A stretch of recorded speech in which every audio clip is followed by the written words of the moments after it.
Alors oui, sont-ils ou elle responsables? En fait, Magali vient de répondre d'une certaine façon.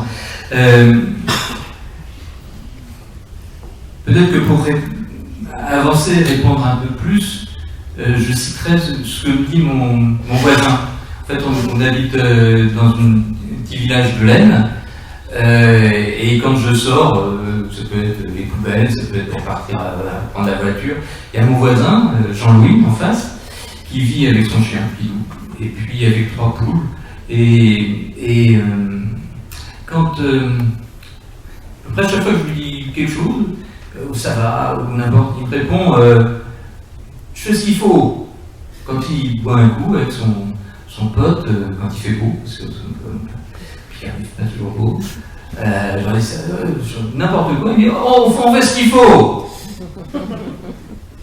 Si on croise ça, on fait ce qu'il faut, avec ce que disait Bourdieu dans sa cour au Collège de France en 82, il disait être quelque part, c'est ne pas être ailleurs. Alors on s'aperçoit que malheureusement, les membres de la noblesse publique managériale, publique privée, ne sont pas des salauds, c'est pire. Ils font ce qu'il faut entre eux et ils sont là, donc ils ne sont pas ailleurs.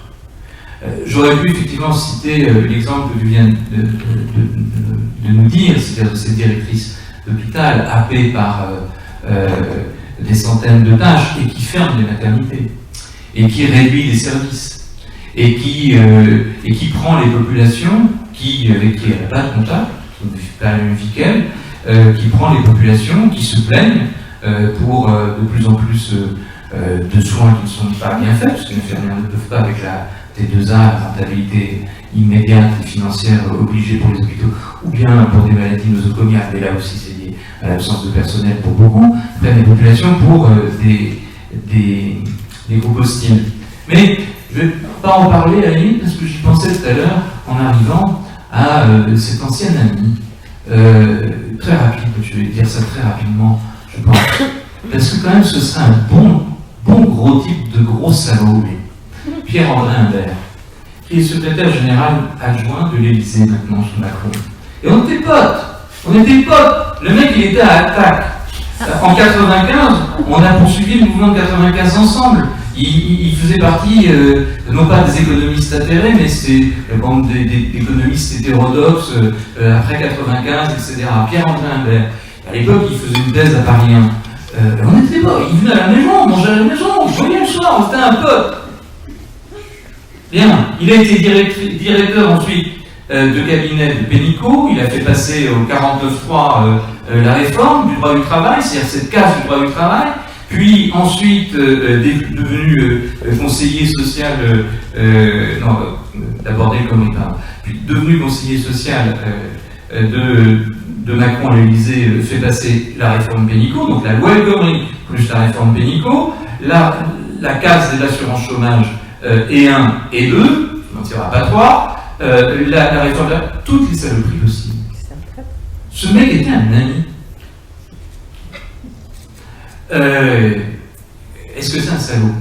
Ce serait trop simple de le penser en fait. Parce qu'il faut appréhender comment, à un moment donné,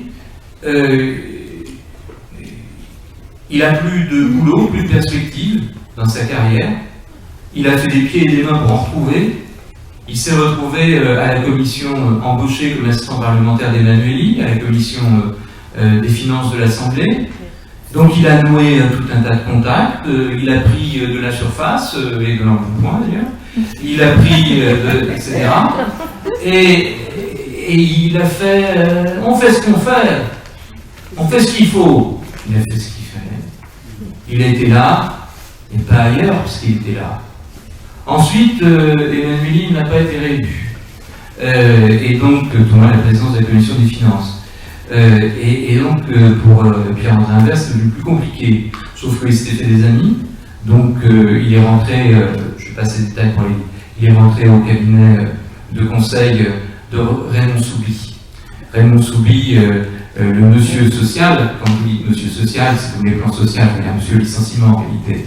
Monsieur social chez Balladur, chez Sarkozy, chez Chirac, c'est-à-dire soit à l'Élysée, soit à Matignon, pendant des années.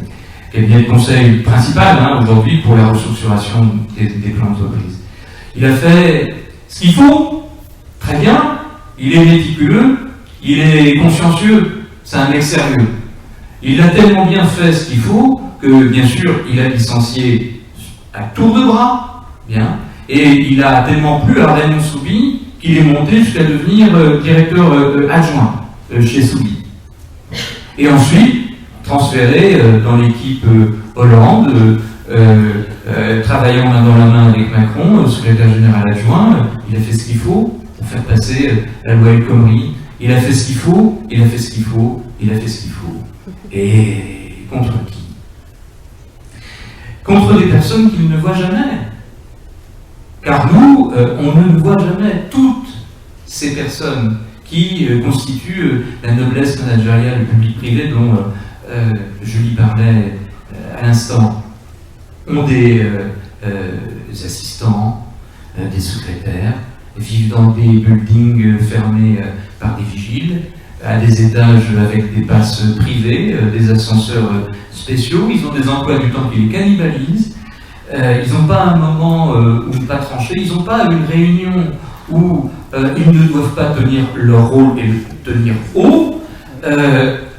Toutes les personnes, tout le personnel qu'ils ont, les protègent, les allègent, les préparent, leur prémâchent tout, leur communication, pas simplement.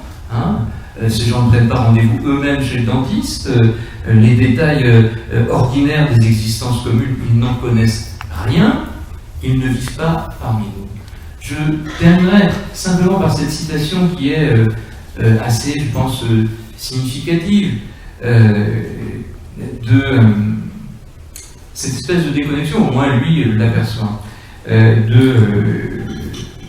issu de la confession, du livre autobiographique de Louis Gallois, HEC, ENA, patron de la SNCF, puis du groupe aéronautique EADS, et qui préside aujourd'hui le conseil de surveillance de PSA, et qui écrit « Nous autres, nous sommes dans une bulle, tout est précuit.